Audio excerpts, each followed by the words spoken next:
George Soros buying up massive amounts of radio companies in the United States. There was a story that came out late last night about an NPR whistleblower who was talking. Did you see that? Yes, about really how cool. NPR was so biased leading into the 2016 election that they did everything they could to undermine Trump. It's going to be a super interesting story, and I cannot wait to get to it, but I haven't done enough research. Yeah. So I went, hey, let me find something a little bit lighter and talk about that. What we continue to see in the news, in our algorithms, on social media, the podcasts that we follow, YouTube, everything that we see is that the United States of America is no longer united and that we are divided.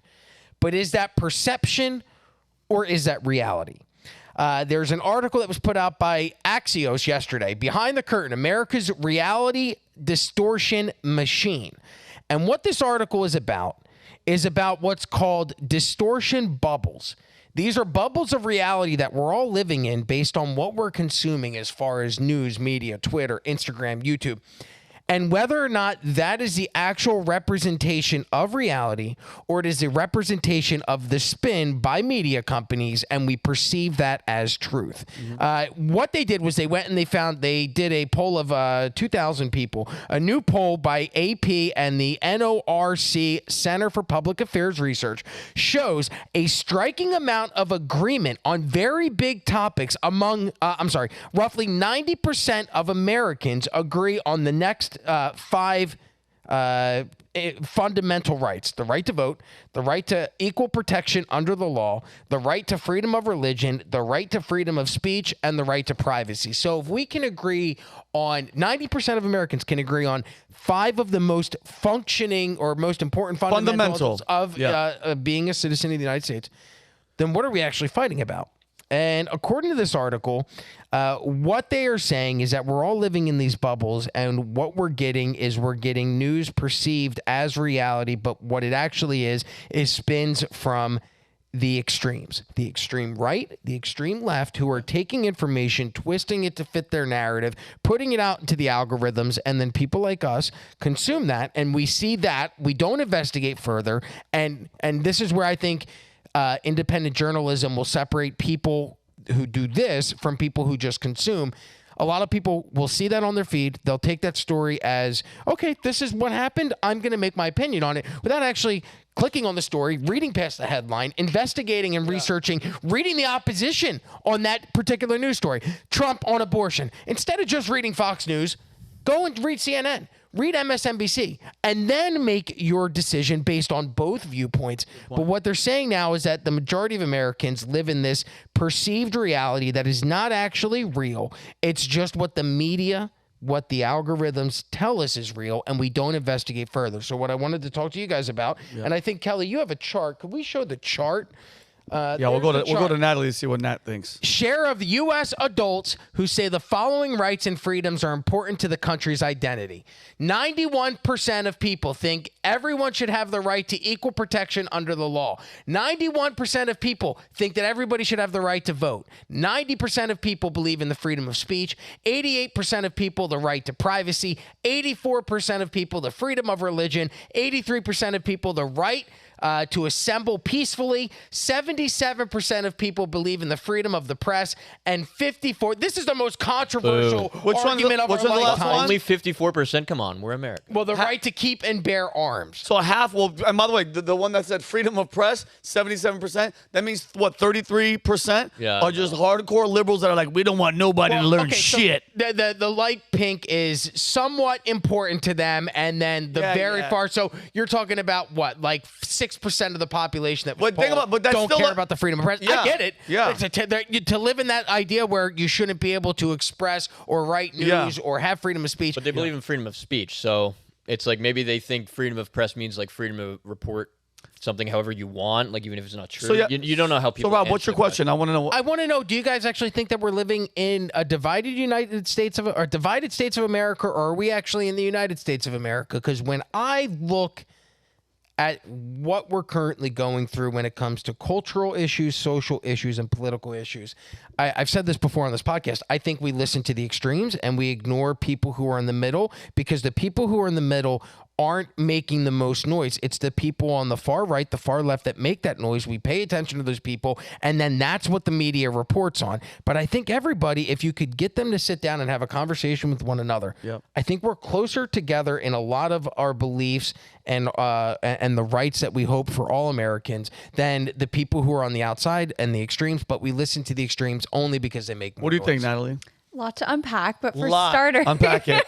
For starters, I think setting the stage with your worldview, which is the idea that it's not just like right versus left, Republican versus Democrat, is certainly true whether you couch it as the uniparty versus whatever, or kind of everyday Americans, the average Americans versus kind of the more elite ruling class. But I always find this sort of narrative coming from the mainstream media to be sort of peculiar in the sense that they have the monopoly over cultural institutions, over more or less the cultural narratives, the programming that you see coming from mainstream media outlets. And I actually think that they are very anti-division, but I think for the opposite reason that we are. In other words, I think in some ways division, though it can sort of have a pejorative connotation, I think it's great that there's diversity in viewpoints, right? It's wonderful that we can have discussions like this. But, you know, the person who wrote that story for Axios and their corporate paymasters, they don't like division because they don't want people to be able to come to viewpoints that differ from their narrative.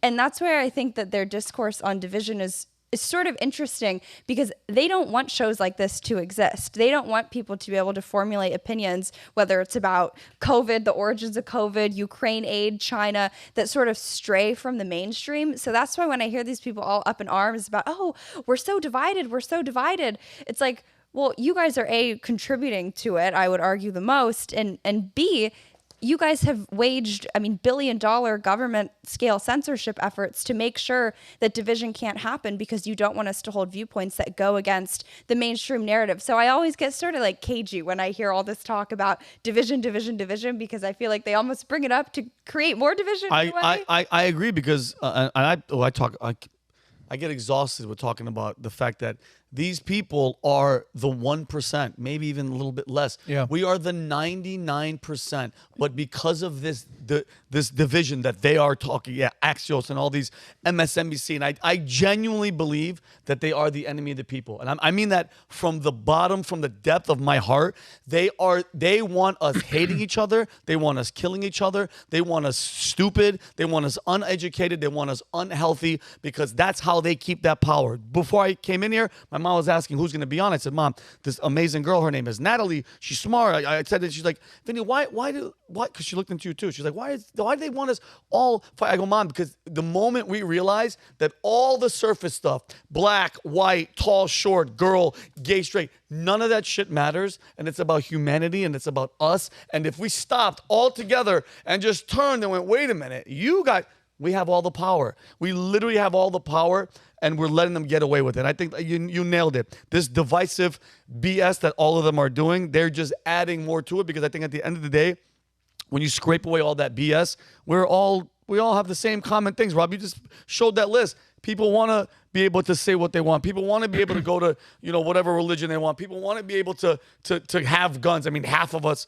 want to have freaking guns because we're not stupid.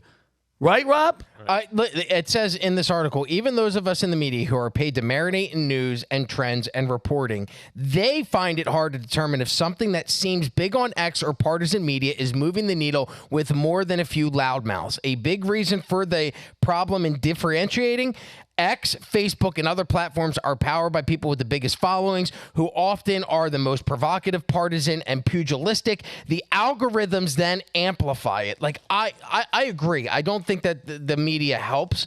I think it's the algorithms. I think it's social media. I think it's like X has not been decided for me yet. I like the idea that Elon Musk bought it as a platform for free speech, and I hope that he keeps it as such. Yes. But that being said, every single social media platform that is currently available to you to use, or mainstream for you to use, have been compromised by the federal government. All of Every them. single Right. one. All of them. Instagram, Facebook, Twitter, before Elon bought it. And look what they're trying to do to him. They've been literally trying to destroy him. What's that? Was there a bill? What's the bill that they're trying to do to try to circumvent where the president can determine if something's a foreign social media thing. It was something. Oh, yeah. Are you talking The about TikTok TikTok ban, bill. which in the bill is something to get rid of X because, bro, Any foreign. Yeah. at least, Rob, and I got you. At least X. And by the way, do you guys remember the government tried to have under Biden a disinformation board? Yeah. The government was going to have a board to tell you what they think is real or false. Thank God that shit was disbanded before it even started. But at least X, it's like, guys, all the chips are on the table, and you nailed it, Rob. Why don't you guys, not you guys, I'm saying the people out there, don't be lazy. Scratch the surface. Read into the damn story. Don't just click and be like, hey, bloodbath. Donald Trump said that there's going to be a bloodbath, and then these morons go on all these freaking shows. And by the way, and here's the truth. Do you know what the percentage of idiots, morons that don't scratch the surface that are walking on right now that still believe right now that Donald Trump said if he wins, there's going to be a bloodbath? I've heard that talking point from people 2 days ago online that they're like, he said he's going to kill us if we don't do what he wants. Well, and if they can censor the information, if they can hold it back, and they've done that, can they also... if they can censor it, can they also propagate it? Can they also put it out there? So, okay, this story will start a fight. Let's put this out. Let's advance this narrative with this story. Because we always talk about good and evil, right? I'm not all bought in on the Lord. I know that a lot of people are, and great for you. Do you believe in God? I believe in good and evil, and that's a far way for me to come as a human because I never really gave it that much spirituality, that much thought. I didn't grow up in a Christian household or went to church as a child, but the older that I get, the more I see that there is clearly evil out there. And if there is clearly evil that has not won, then that must mean that there are good forces. So if they can suppress information and they can keep you from information, can they also do the opposite and put that information in front of you with the sole purpose to divide and conquer? Mm-hmm. And that's kind of where I believe we're at. And did you guys see it was on, I forgot who did I don't know if it was James O'Keefe, but it was an investigation, a CIA officer, former FBI, I love these guys. It's like gay guys that go to lunches that they don't realize they're getting recorded. Yeah, how is that, by the way? So stupid. So dumb. He said, we can put anyone in jail, set them up. We can call a nudge. We can make stories how we want. FBI did what we wanted with Alex Jones. Took his money away, chopped his legs off. Estimated 20 undercover FBI agents were on January 6th. He goes, we could pull out stories. He goes, we could embellish news, fake social media, and really get people mad. This is a CIA officer, former FBI agent, boasting because he has no idea. It's all a freaking game, bro.